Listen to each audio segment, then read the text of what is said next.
cool is this? The map inside the, what's it called, an iKamper? Yeah. You can draw all your map on there like the Leyland brothers do. That'd be cool if it was just the map of Oz up there. You could get in there and texture it, but like say. So this is called an iKamper. Yeah. What are they worth, mate? We were camped at Argenoan recently on a bit of a weekend, and this bloke rocked up with this setup. His iKamper. His whole setup was pretty cool, but I was just checking out the iKamper, and he's used it a fair bit already. So it was a good bit of a review on a used iKamper, and he's pretty impressed with it. $6 grand. $6 grand! I haven't got that much money to spend. I could buy a whole GQ for that. You just do 2 night shifts in a row, Chris, and you got. Looks pretty cool, eh? I didn't think I would just spend that much, but I was like, yeah. Doesn't flap in the wind? No, man, that's really, really good, yeah. Well, the bonus is the 4 of them can fit up there. Yeah. Yep, how much does it weigh? Oh, about 75 or something like that. Not bad. And that just flips out, obviously. Righto, Yeah. pack her up. How quick is it? I've actually got a problem with the hinge on the side.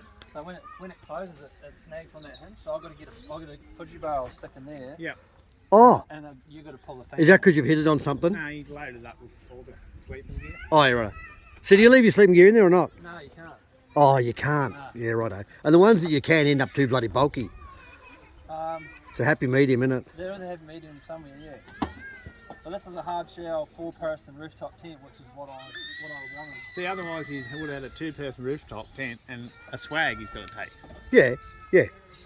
So. But you should just be able to do that. Pick up the ladder here. There's a give it this one. Is this the standard King's ladder? No, this comes with the tent. That looks the same as the King's one, doesn't it? Yeah. Oh, They'll be all pretty similar, I'd say.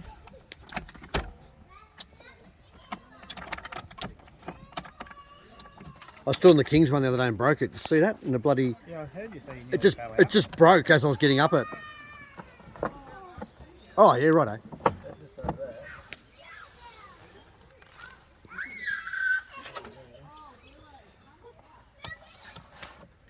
Oh, that's just to protect the tent. Yep. So it's to stop the mud from getting in there.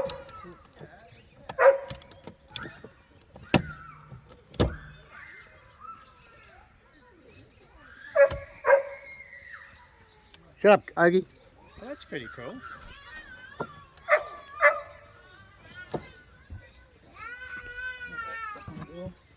You're supposed to just go and do that. And put it down, but if you watch that back corner, see the back corner gets snapped. Ogie! No, well, I'll get you to pull it. Can you play together? They win. Hold on. You probably shouldn't film the bar out. Oh, no. This is a... We've got to know all the ins and outs. And that's... You haven't hit it, or is it because you packed up with too much shit at once? Well, I think I might have, yeah. And it's Yeah, right. stretched it quite a bit. But if you just pull it down slowly, it'll keep real good. No, it's not yours. And then when it's nearly down, you just puff the sides, you know? No. You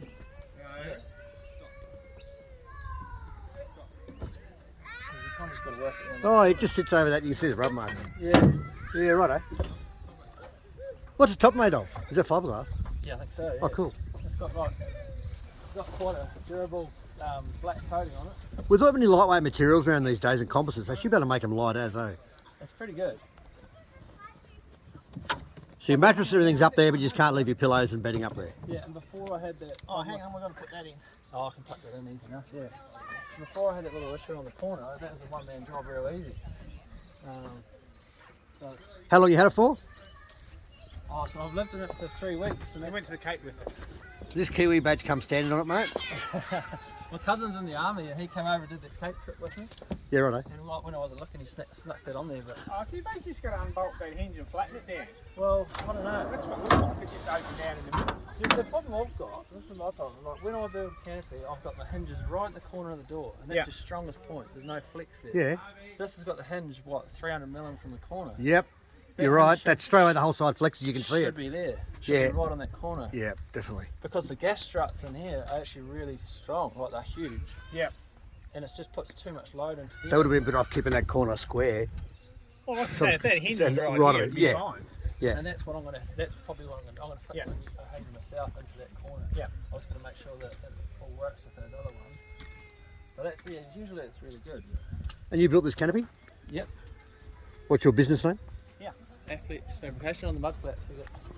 Athlete? Mud flaps? Looks pretty cool, doesn't it? It's actually a pretty cool looking rig. Oh, look at that for shot. Have you found a decent light cutter? Oh, he's got the bushwhacker awning. We'll have to look at the awning later. So there you go, a pretty impressive camper. He bought it because he can sleep 4 up, as he said. 4 up there, and the fact that he can't leave his bedding in there doesn't worry him too much, but yeah, for a rooftop camper that you can sleep 4 in, it does probably save you a lot of room.